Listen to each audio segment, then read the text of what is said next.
So we were discussing about open loop control system and closed loop control system. So in the last class we discussed about the open loop control system and their advantages and disadvantages. So I'll just give you here a brief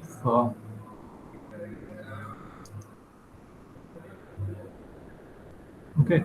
So in the last class we discussed about the one example is automatic toaster system, automatic toaster system, right? So how it works in the sense we have said this is the this automatic toaster system is having the relays. Okay, relay or controller we can call it as. Then it has the heating process. Then it has the heating process.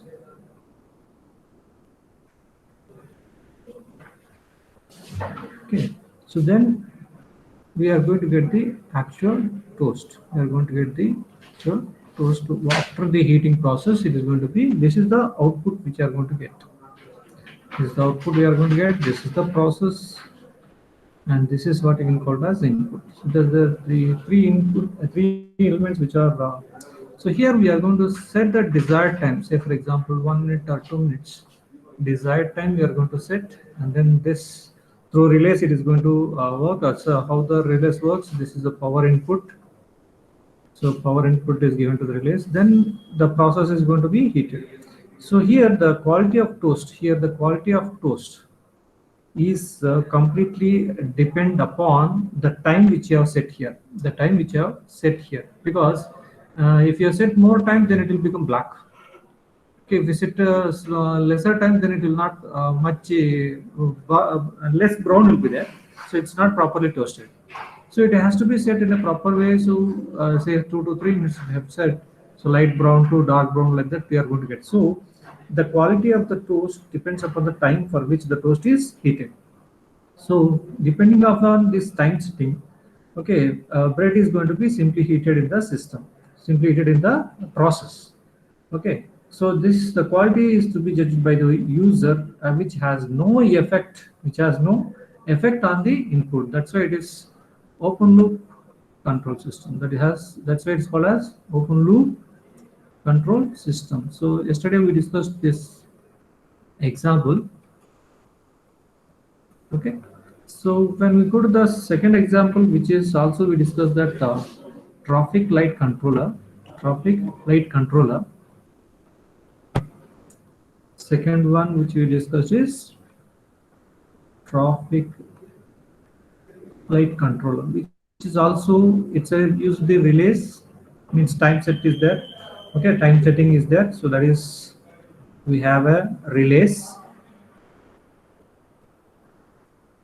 Okay, then we have a these take the input and take the lights are going to glow, either it is green, yellow or red. Then actual traffic is the thing which has to be cross that particular signals. Okay, so this is the desired time, because which are set already desired time, and we have given the power input, of course. So this is called the output. Actually traffic here, the density of the traffic, if I talk about density of the traffic, okay, density of the traffic or actual traffic, which you can say, it does not depends on the set relays and all those input. So traffic flow control system which you are going to use on this roads is time dependent. That's wherever you see the signals, it is time dependent. It is not the density of the traffic. It won't depend on the density of the traffic. If you see the signals, it is time dependent. So the traffic on the road becomes mobile depending on the duration, right? So and the duration and sequence of the lamp glow. The sequence of the lamp glow means that the green, red, and yellow will be having the same sequence. So for every 60 minutes, it has to be changed to green to red, and then like that. So it has the sequence and duration are controlled by these relays. Okay, so these relays which are predetermined predetermines which are set 60 seconds or 90 seconds depending on the location, and but this time is not depends on the actual density of the traffic, so that is what we discussed in the yesterday's class.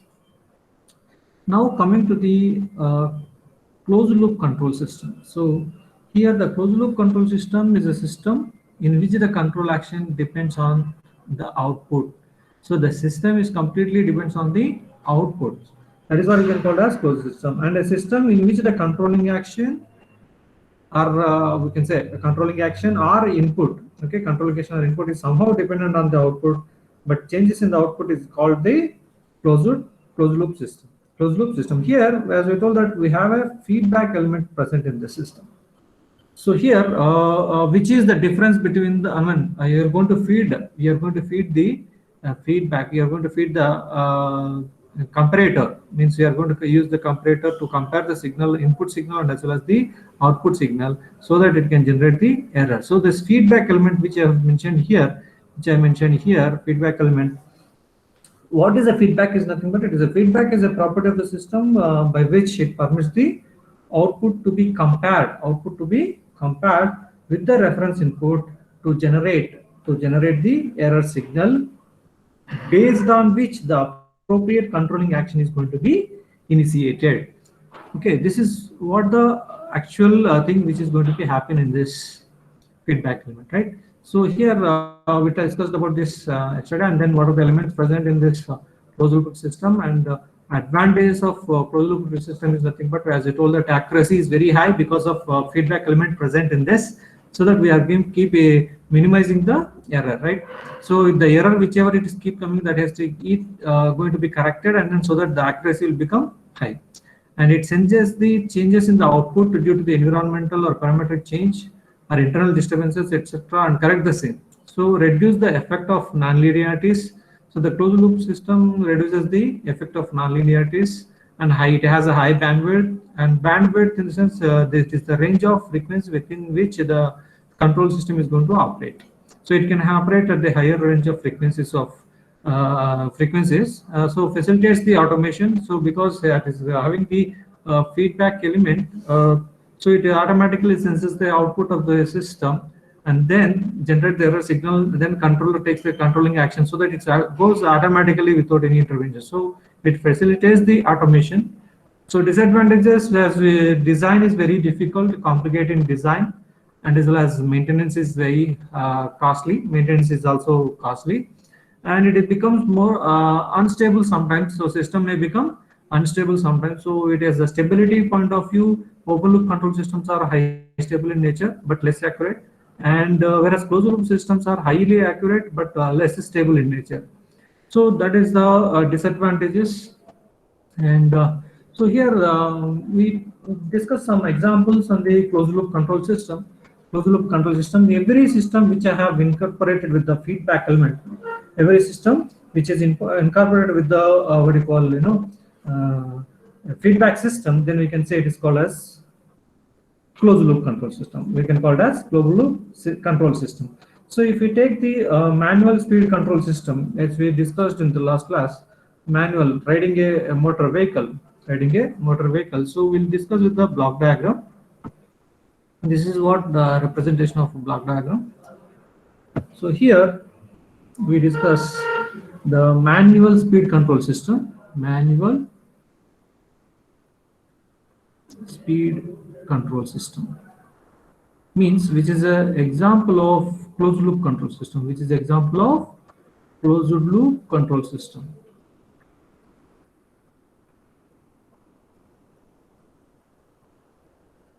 right? So in this, when I say manual speed of control system, first we have set what speed limit, because say I want to run at 60 kmph. So I'm going to set my speed limit is going to be 60 kmph. So now this is the comparator. So then here okay, I'll just tell you that two or three elements which are going to be later. I'll tell you the process we can talk about here: vehicle mechanism or vehicle vehicle mechanism or vehicle. Okay, then the output here, this is the input. Okay, this is the input, and then this is a process, and this is a output. Output is not nothing but what we are going to get the actual speed.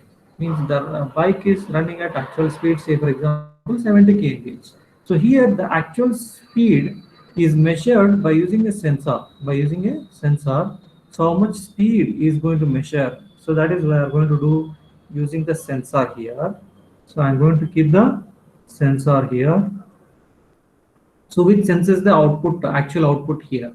So which senses the actual output, and it is going to give the feedback to the comparator. Feedback to the comparator. So here the comparator. So see, comparator is going to compare the actual speed with the speed limit and generates the error signal. So here the sensor is which one is going to observe this actual speed which you are when you are riding a vehicle. Your eyes is going to look at the speedometer. Your eyes are good looking at the speedometer and senses the speed of the vehicle, and then that will be given to the input to this comparator. So what is the speed limit? I said it is 60 kmph. So if you are running at 70, so there is a difference of 10 kmph. That error is going to be generated here. That error is going to be generated. So the error is given to brain, because the brain is going to be the element which is going to controls the human organs. I mean human parts. So if, for example, hand movement, leg movement, and all those can be controlled by the brain. So the brain is identifies that there is a error. The brain identifies that there is a you are overspeeding at a 10 kmph. You are overspeeding at 10 kmph, and then you need to reduce the speed. So here the brain sends the signals to the actuator, which is nothing but we can call it as hands, because hands are on the accelerator. So you are going to reduce or lower the speed by using your hands. So this hands acts as a actuator. So this is called actuating elements. Actuating elements, and this brain is called as controller, controlling action, where the control action is going to be takes based on the error generated, based on the error gen. So here this is a 10 kmph. You are riding over speed. 10 kmph is nothing but you're riding at over speed. So this error will be takes the control action. That is, the brain is going to take the control action based on the error generated, and it is given to the hands, which are actuators. So sensors, I mean actuators, which are going to use in this control system. So here the controllers gives the controlled output, and then that will be given to the actuator to actuate what kind of action on the process. So here the mechanism. So we need to, these hands are going to raise the your accelerator, I mean lowers the accelerator, so that you can get the speed. Say for example you got around say 65, then once again it senses the and feedback. So 5 error will be the 5 kmph, then brain control the hand, still you need to further lower the accelerator. So that is how this mechanism keeps working. So it is a one kind of a closed loop control system, one kind of closed loop control system. So here in this manual speed the here you need to maintain the speed equal to the speed limit set. Say for example, when I say 60 kmph, we need to set 60 kmph only. We need to run at 60 kmph only. If it is crosses or below, then this senses the sensor is acts as a high seer. So these eyes are going to give that yes, you are running at over speed, so reduce your speed by controlling the accelerator, like that. So this is how the closed loop control system works. So you need to explain, say in the exam if they may ask, you need to explain with the example with the block diagram, So this is what the representation of closed loop control system block diagram. So use in this way and then do. Okay, so if you take one more, say for example, in a what do you call heating system. Okay, heating system for a particular house. Okay, heating system for a particular house. When I use this heating system,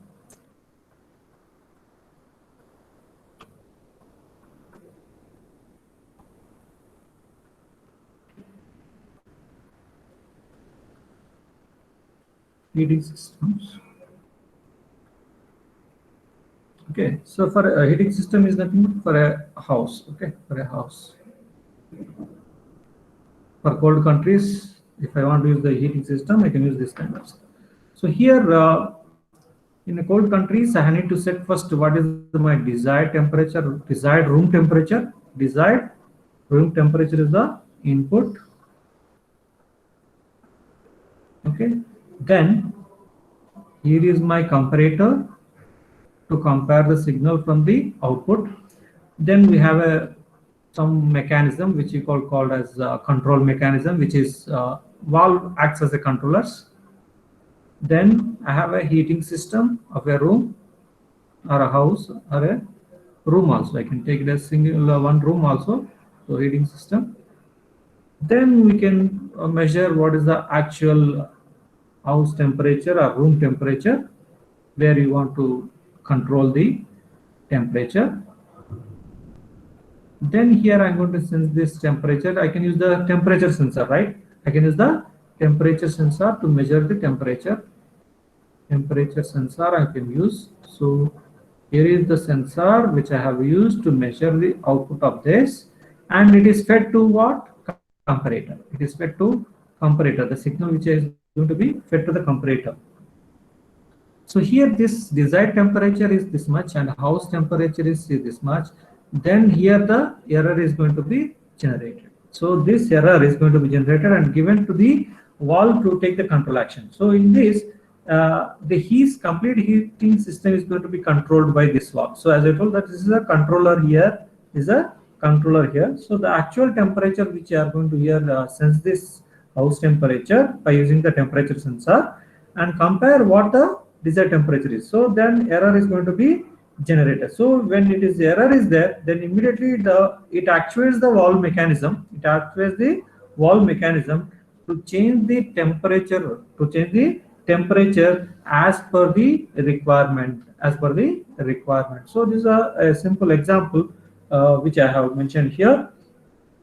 And also we can talk about the satellite control system also. We can talk about those are also comes under the closed loop control system and all those. So and when it comes to the missile launching system also, we can work on this, and temperature control system for a liquid control systems also we can use, and as well as missile launching systems also we have.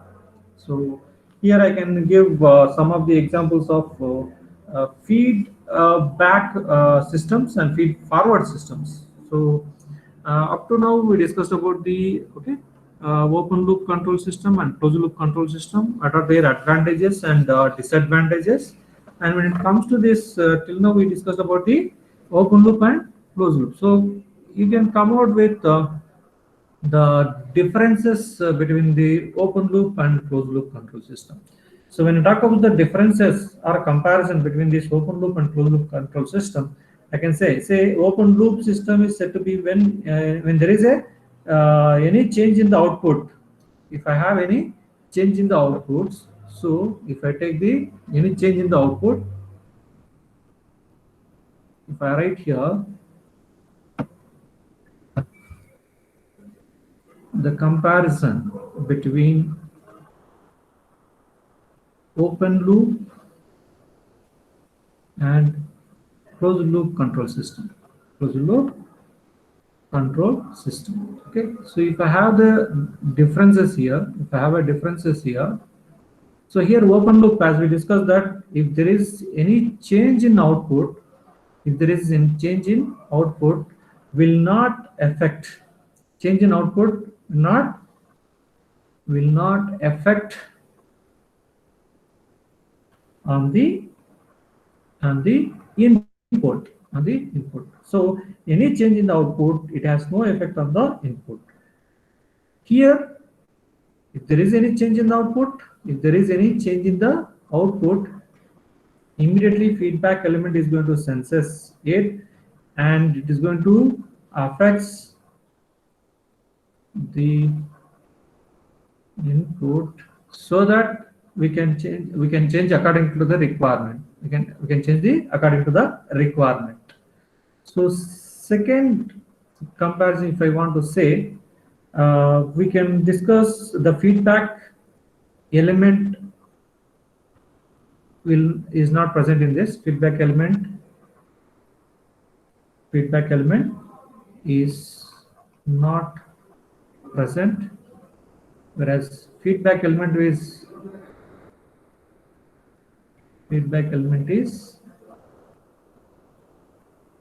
always present in a closed loop control system. So this is one more example, and you can give many comparisons. So what about the error, I mean accuracy? So when I say it is open loop control, this is open loop control system. So open loop control systems are less accurate, means I can say inaccurate, okay, and also not reliable results we are going to get. Unreliable results are going to get.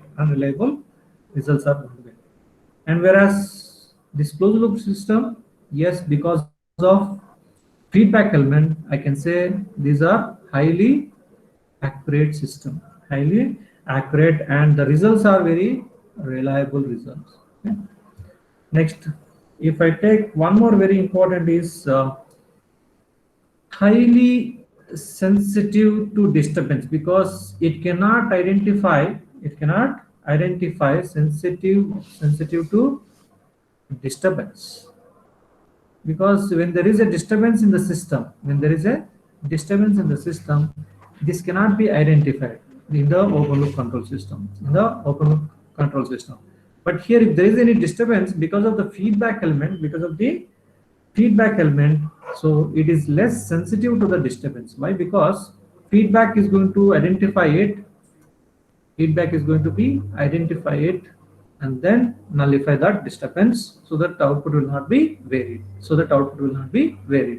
Similarly, and if we talk about this construction point of view, we can say it is simple or easy to construct. Simple in construction, right? Because open loop control system is easy to construct, whereas we discussed that in advantages, that is disadvantage of this, it is very difficult because complicated in design, right? So that's what we can say, complicated in design. And also we can say we can reduce the non-linearities in the case of this. We reduce the closed loop control system, which I discussed, reduce the non-linearities in the system. Whereas it is affected by the non-linearities cannot be reduced by open loop control system. It is affected by non-linearities. Okay. And stability, one more important parameter which we have to compare among these two control systems is, I can say, stability point of view. So stability point of view, so these open loop control systems are stable in nature. Open loop control systems are highly stable in nature. Whereas in this closed loop control system, stability will become difficult. Stability is because of it becomes more unstable. Stability is less compared to the open loop control system.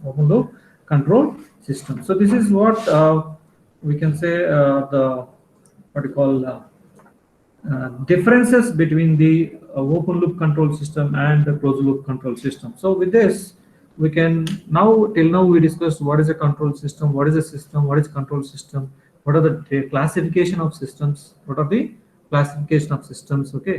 and types of control systems, and then open loop control system and closed loop control system, and their advantages and disadvantages. Okay, now we'll go to the next topic.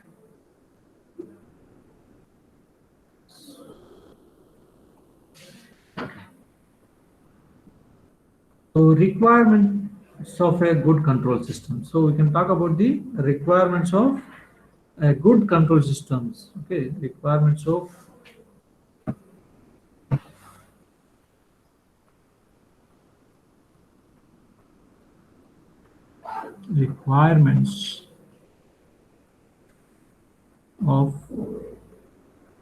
good control system or ideal control system. Sometimes good control system or ideal control system we can talk about. Okay, so I can say it's a ideal also. Okay, ideal or a good control system. So what are those requirements of control system? So first, any control system, whichever you design, it has to achieve some required objective, because that we are designing for achieving some objective, right? So if you want to achieve those required objective, then control system must satisfy these 7 requirements are there. So 7 requirements are there. So one is nothing but first accuracy. One we can say it is a accuracy.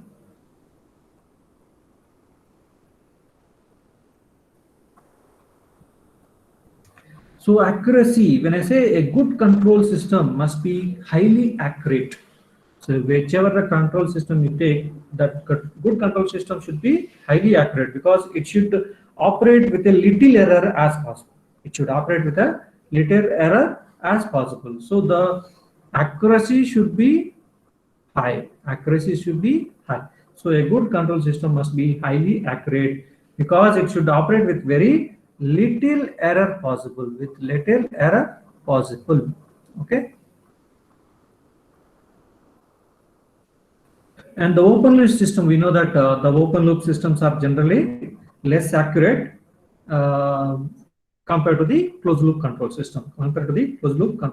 So that is why we introduced the feedback element in the closed loop control system to reduce the error.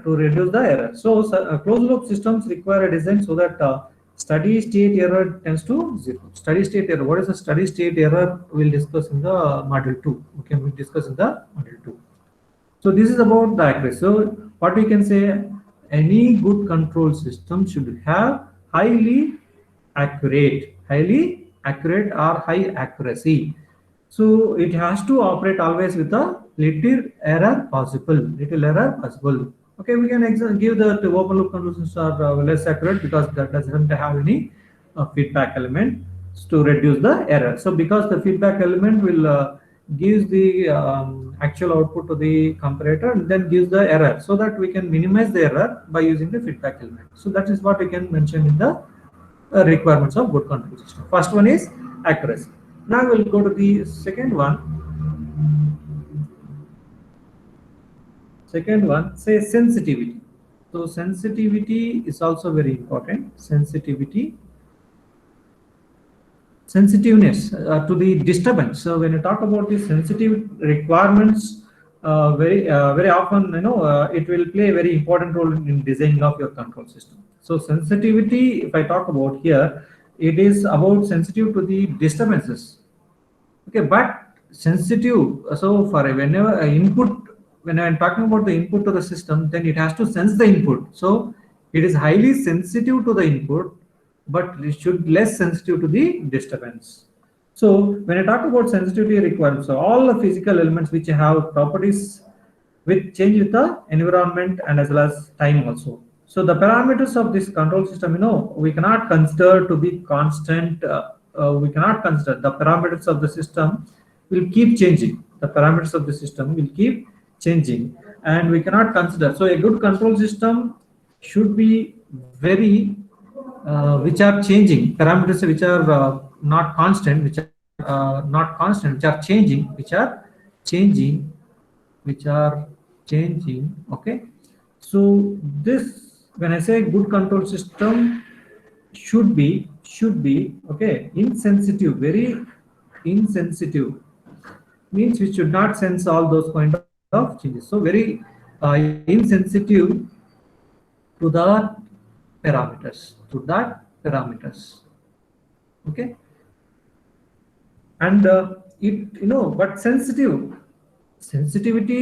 talks about the changes in the parameters as well, so that changes the parameters should be insensitive to the control system, but it should be sensitive to the input. Sensitive to the input which you are giving to the system. Okay, so and also it requires the performance should not be affected by any small change in the parameters. That's why the performance should not be affected by any small changes in the parameters of the system. So that is what we can say sensitive. So when you say a good control system is if it is very insensitive to the parameters which are changing, and it should be sensitive enough to the input. Because it has to recognize the input, right? Then only it can process, and then gives the output. So sensitivity with respect to input is highly sensitive to the input and insensitive to the parameters which are changing in the environment. Okay. So third important element in a good control system, third one is external disturbance. This is very important. External disturbance or noise. External disturbance or noise. Generally, in control terms, we can call it as a disturbance or noise. Okay. So any good control system, any good control system which we are going to consider in design. Okay, it should be insensitive to the disturbances, right? It should not sense the external disturbances. It should be able to reduce the effects of disturbances. It should be any good control system. Any good control system which reduces the effects of this undesirable disturbances. This undesirable disturbance, external disturbance is undesirable. So which reduces the effects of these undesirable disturbances, we can call it as a good control system. Which control system? So we know that all physical systems are subjected to some noise signals, like while during the operation, like vibration is one kind of noise or a disturbance in the system. So during their operation, so we can use this. Some of the electrical appliances, they use the brush and commutator to reduce the noise in the electrical, because motor gives the much noise. So to reduce this motor noise, they use the brush and commutator. And the thermal noise in the voltage, electronic circuits and all, which are all very good examples of noise. Okay, so these noise or external disturbances are reduced, should be reduced. So when you say which reduces the control system design, which reduces the effects of undesirable disturbances, then we can say it is a good control system. Good control system. So now we'll go to the fourth one. So fourth one says stability point of view. The stability is also to be taken into consideration. Stability is one of the requirements of good control system, because any good control system should be stable in nature.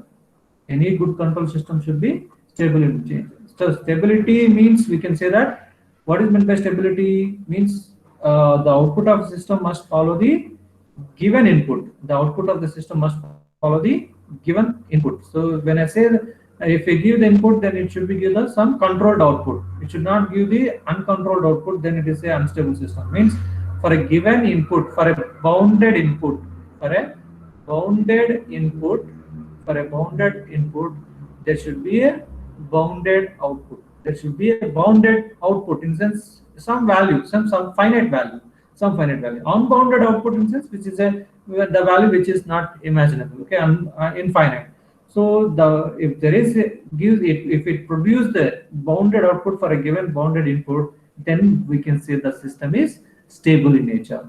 So if I want to say a good control system should be stable in nature, then only we can say it is stable. The control system is stable. So when you say it is unstable condition, because if it gives for any input, then the output will give the unbounded output is going to give.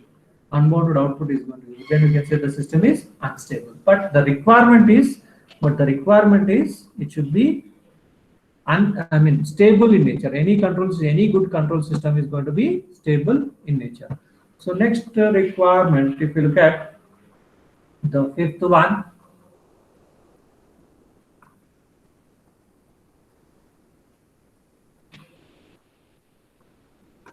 okay, fifth one. So we can take bandwidth. As I told that closed loop control system in the advantages when we advantages discussing here the closed loop control system. If you look at the PPT here, the fourth point in the advantages talks about the high bandwidth. What is this bandwidth about control systems talks about? So bandwidth is nothing but, as I told, that it's a range of frequencies it is going to operate. So bandwidth is nothing but it is related to the it is related to the frequency response system. It is related to frequency response system.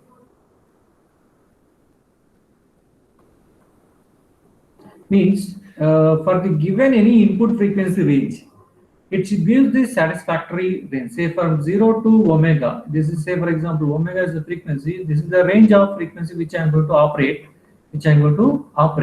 Then within this operational range, it should give satisfactory output.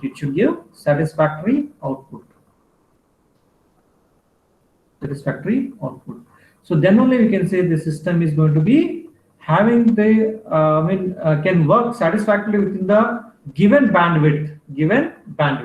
So the frequency range for which the output is satisfactory, that is called as bandwidth. The satisfactory output means the maximum possible output without overshoots, and it should not change with any input frequency. Okay, so and sixth requirement is speed. So system speed, in the sense for a given input, the result, that output has to come within a span of time, right? So it should be high speed. Any good control system should have the high speed. Means as quickly as possible, it has to give it has to reach the desired value. So a system should have a good speed. Any control system should have a good speed. So that this means that the output of a system, good speed means that output of a system should approach output of the system in the sense, say for example, here I can take in this way. So here this is the output which I am expecting. So from 0 to this value, say this is the output which I am expecting. So the 0 to this value, it has to reach very quickly. As much as possible. So this is measured in terms of rise time. We can call it as, this is called as rise time. Write time. So if I take the t as the x-axis, so and then this is what you can call as a settling time. So the speed of a system, the speed of system is measured. The speed of the system is measured in terms of rise time and settling time. So system, when I want to say should settle down. This is the output, the desired output which I'm. So it has to settle down very quickly. So as I told that this is a 120 RPM, the fan which has to rotate. So when as the time increases, so it starts around, say for example, 10 RPM, then 50, then 60, 100, like that. So this is still, it is not settled down. So generally the speed of the control system, we can say that settling time. So you can say that with the settling time. So means it has to settle down as much as quickly as possible. Then seven is the seventh requirement is oscillations. Seventh requirement is oscillations. So oscillations mean, in the sense, say for example, you might have seen this oscillating behavior. So this is sustained oscillations, we can call it. Sustained means the any system will be compliant. This is a unstable nature. So the oscillations has to come down. These oscillations should be nullified. So the system should exhibit a suitable damping. So when you have provided this damping, so this is called undamped vibrations, we can call as. So when a system is provided with the damp, then this oscillation behavior will come down. So the system should exhibit the suitable damping so that the controlled output should follow the changes in the reference input without any large oscillations. So without any, here there is no oscillations around. Here we can find some of the oscillation, but if we provide the damping properly, then it will not present any oscillations here. So undamped systems will be having the oscillates like this. Undamped systems oscillates constantly like this. So these are the 7 requirement of control systems. So with this, I'm going to stop today, and we have a quiz, and the quiz will be enabled at 11:35. So 46 is the total number, so I can expect only 46 is the quiz in this. So I stop today. Please, all of you, please enter the USN in the chat box.